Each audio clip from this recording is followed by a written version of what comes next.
it's been a long time since I've actually like, I don't know, touched this particular beat. So I'll just see what we do with it. Let's see what's going on. So how I have it starting, I'm gonna just even have it on a setting like this. So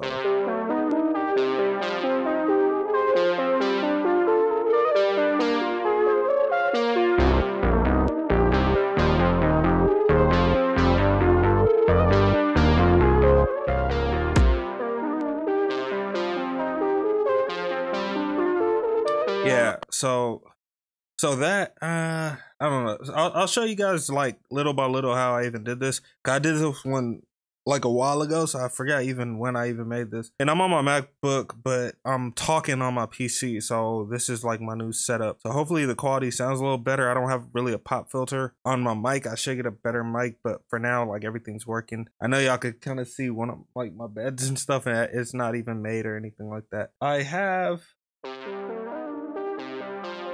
a chord trigger and I have an ARP right here.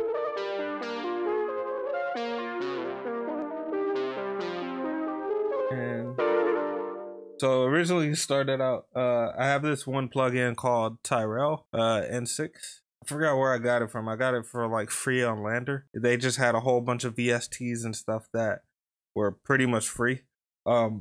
So they had about 60 of them, and they're just really, really useful because without any chords, and I love using chords. I'm like a sucker for slap bass, and I'm a sucker for chords. So I like using the chord trigger a lot since I can't play piano for crap. But this is how it originally sounds without anything.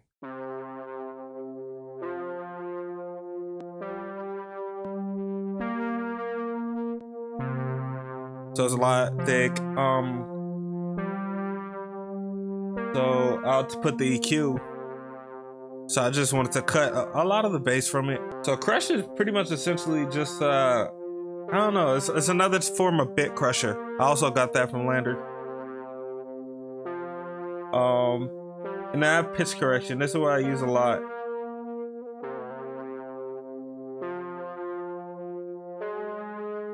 See, and here's like, you pretty much can honestly just like play around with it. I always just pretty much have my own 80s tune that I just made a preset out of.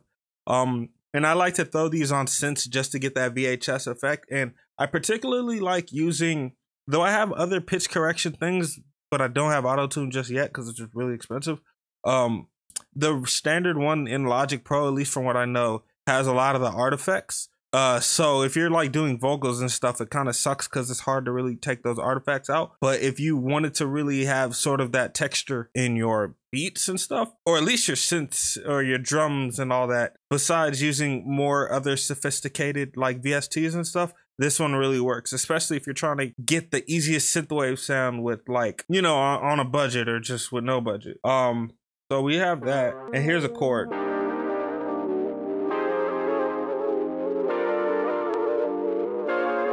So you can already hear like the artifacts and all that. It sounds so cool.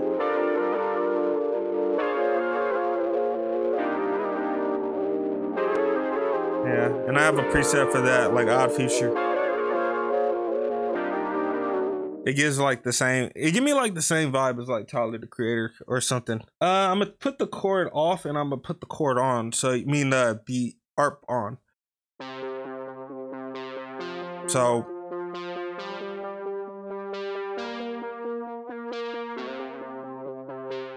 it's just a basic one, but when you put them together and kind of put pretty much everything on, you get. Damn, I sound wet right now. And then I also, the Tyrell does the bass too.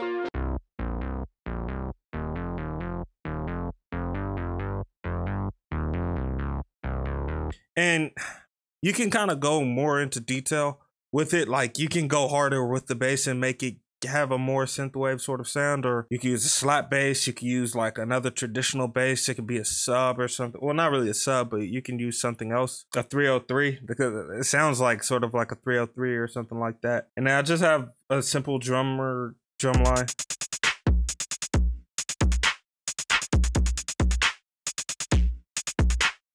And I have just a whole bunch of stuff on it. I have like multi-pressors and compressors. I really need go back into the compressor. I don't think I really need it like that.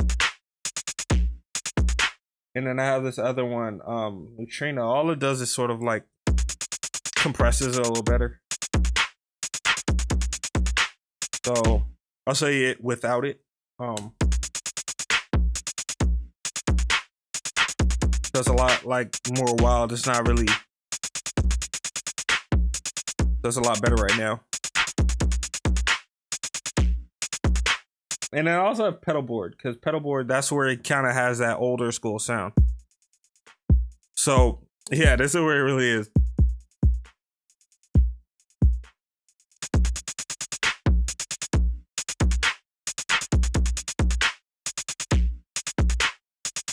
Yeah, so these are the ones pretty much I have for this squash. So and I have the flange, I have like a chorus and grit and stuff like that. I like to use pedal boards because it's just an easy way to give some type of sound like that. It's because with my MacBook, until I get something new, everything is very intensive. So I'm always trying to save like processing power and stuff like that when I can, since I don't think my MacBook is like hyper threaded. It's like a 2012 MacBook Air. So that's hence why I moved like everything, like my recording setup, to a gaming PC, while like I'm just doing everything here via a capture card. But now kind of just bringing everything kind of back together.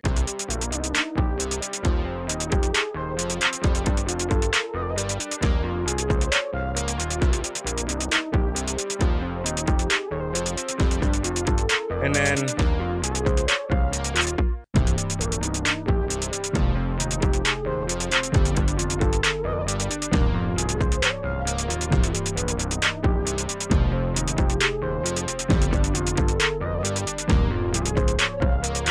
so this is just a quick one.